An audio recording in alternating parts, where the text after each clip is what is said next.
Hey, I am Michael Shermer, the director of the Skeptics Society, the publisher of Skeptic magazine. We investigate claims of the paranormal, pseudoscience, and fringe groups and cults, and claims of all kinds between. Science and pseudoscience and non-science, junk science, voodoo science, pathological science, bad science, non-science, and plain old nonsense. And unless you've been on Mars recently, you know there's a lot of that out there. Some people call us debunkers, which is kind of a negative term, but let's face it, there's a lot of bunk. And we are like the bunko squads of the police departments out there flushing out. Well, we're sort of like the Ralph Naders of bad ideas, trying to replace bad ideas with good ideas. I'll show you an example of a bad idea. I brought this with me. This was given to us by NBC Dateline to test.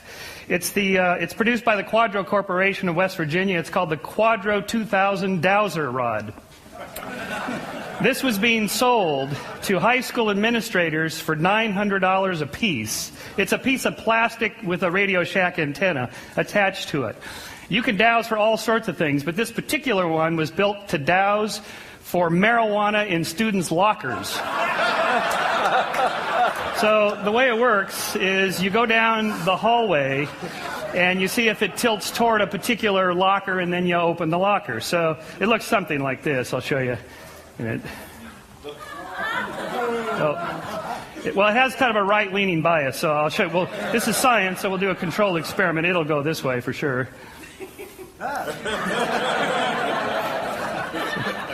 Sir, you want to empty your pockets, please, sir? So the question was, can it actually find marijuana in students' lockers? And the answer is, if you open enough of them, yes. But in science, we have to keep track of the misses, not just the hits, and that's probably the key lesson to my short talk here, is that this is how psychics work, astrologers and tarot card readers and so on. People remember the hits, they forget the misses. In science, we have to keep the whole database and look to see if the number of hits is somehow stands out from the total number that you would expect by chance. In this case, we tested it. We had two opaque boxes, one with government-approved THC marijuana and one with nothing, and it got it 50% of the time, which is exactly what you'd expect with a coin flip model. So that's just kind of a fun little example here of the sorts of things we do. Skeptic is the quarterly publication. Each one has a particular theme. Like this one is on the future of intelligence. Are people getting smarter or dumber? I have an opinion of this myself because the business I'm in. But in fact, people, it turns out, are getting smarter. Three IQ points per 10 years going up. Sort of an interesting thing. With science, don't think of skepticism as a thing, or even science as a thing. Are science and religion compatible? It's like, is science and plumbing compatible? They're just two different things. Science is not a thing, it's a verb. It's a way of thinking about things. It's a way of looking for natural explanations for all phenomena. I mean, what's more likely, that extraterrestrial intelligences or multidimensional beings travel across the vast distances of interstellar space to leave a crop circle in Farmer Bob's field in Pucker Brush, Kansas to promote Skeptic.com, our webpage? Or is it more likely that a reader of Skeptic did this with Photoshop? And in all cases, we have to ask, what's the more likely explanation? And before we say something is out of this world, we should first make sure that it's not in this world. What's more likely, that Arnold had a little extraterrestrial help in his run for the governorship, or that the World Weekly News makes stuff up? And part of that, the same theme, is expressed nicely here in the Sidney Harris cartoon. For those of you in the back, it says here, then a miracle occurs. I think you need to be more explicit here in step 2. This single slide completely dismantles the intelligent design arguments. There's nothing more to it than that. You can say a miracle occurs, it's just that it doesn't explain anything. It doesn't offer anything. There's nothing to test. It's the end of the conversation for intelligent design creationists. Whereas, and it's true, scientists sometimes throw terms out as linguistic place fillers, dark energy or dark matter or something like that. Until we figure out what it is, we'll just call it this. It's the beginning of the causal chain for science. For intelligent design creationists, it's the end of the chain. So, again, we can ask this, what's more likely, are UFOs, alien spaceships, or perceptual cognitive mistakes, or even fakes? This is a UFO shot from my house in Altadena, California, looking down over Pasadena. And if it looks a lot like a Buick hubcap, it's because it is. You don't even need Photoshop. You don't need high-tech equipment. You don't need computers. This was shot with a throwaway Kodak Instamatic camera. You just have somebody off on the side with a hubcap ready to go, cameras ready. That's it. So, although it's possible that most of these things are fake or illusions or so on, and that some of them are real, it's more likely that all of them are fake, like the crop circles. On a more serious note, in all of science, we're looking for a balance between data and theory. In the case of Galileo, he had two problems when he turned his telescope to Saturn. First of all, there was no theory of planetary rings, and second of all, his data was grainy and fuzzy, and he couldn't quite make out what it was he was looking at. So he wrote that he has seen, I have observed that the furthest planet has 3 bodies, and this is what he ended up concluding that he saw. So without a theory of planetary rings and with only grainy data, you can't have a good theory. And it wasn't solved until 1655. This is Christian Huygens' book in which he cataloged all the mistakes that people made in trying to figure out what was going on with Saturn. It wasn't until Huygens had 2 things. He had a good theory of planetary rings and how the solar system operated, and then he had better telescopic, more fine-grained data in which he could figure out that as the Earth is going around faster, according to Kepler's laws, than Saturn, then we catch up with it and we see the angles of the rings at different angles there, and that's in fact turns out to be true. The problems with having a theory is that your theory may be loaded with cognitive biases. So one of the problems of explaining why people believe weird things is that we have things on a simple level, and then I'll go to more serious ones, like we have a tendency to see faces. This is the face on Mars, which was in 1976, so there was a whole movement to get NASA to photograph that area because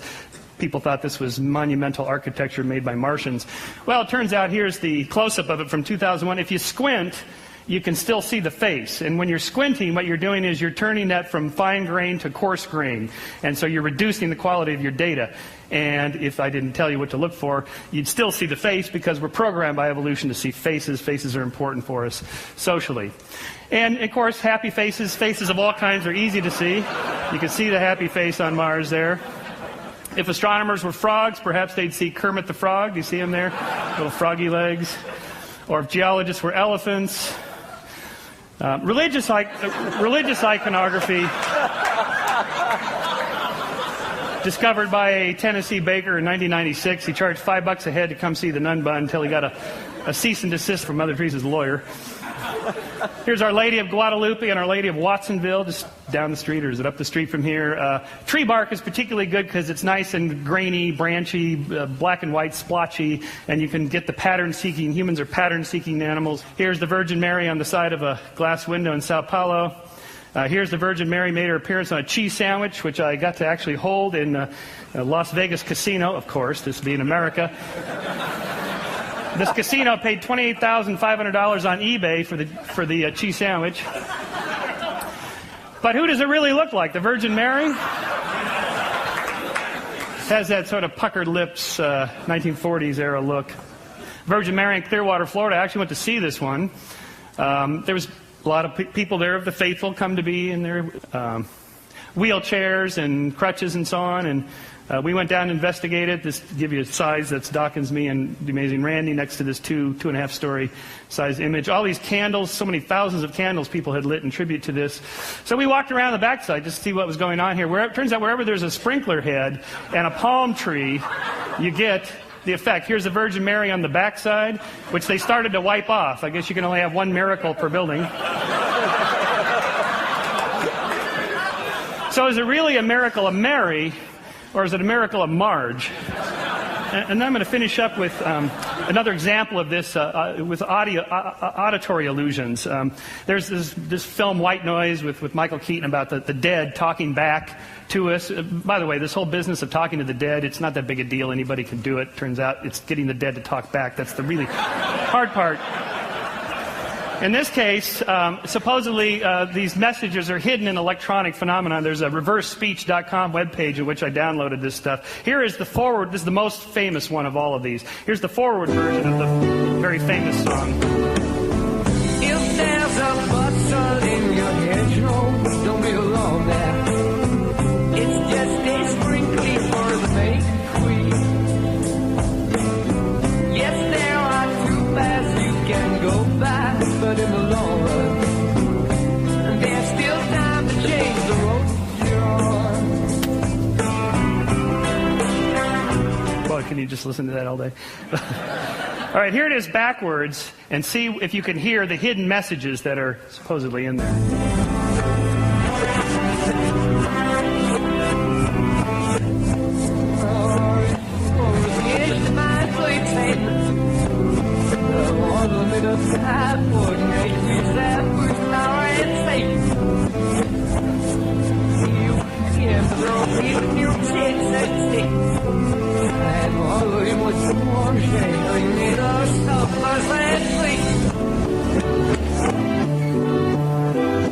What'd you get?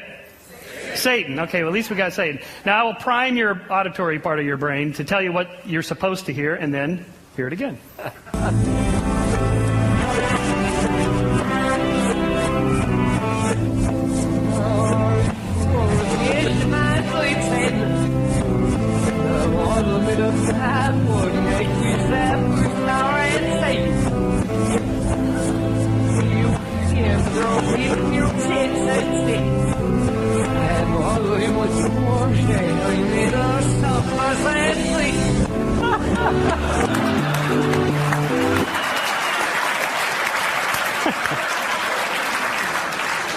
You can't miss it when I tell you what's there.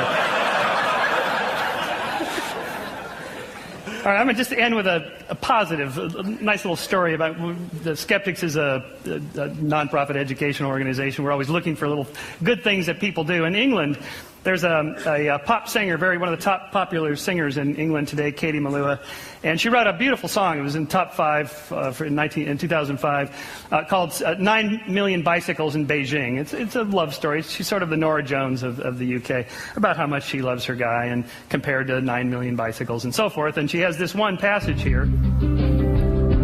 We are 12 billion light years from the edge.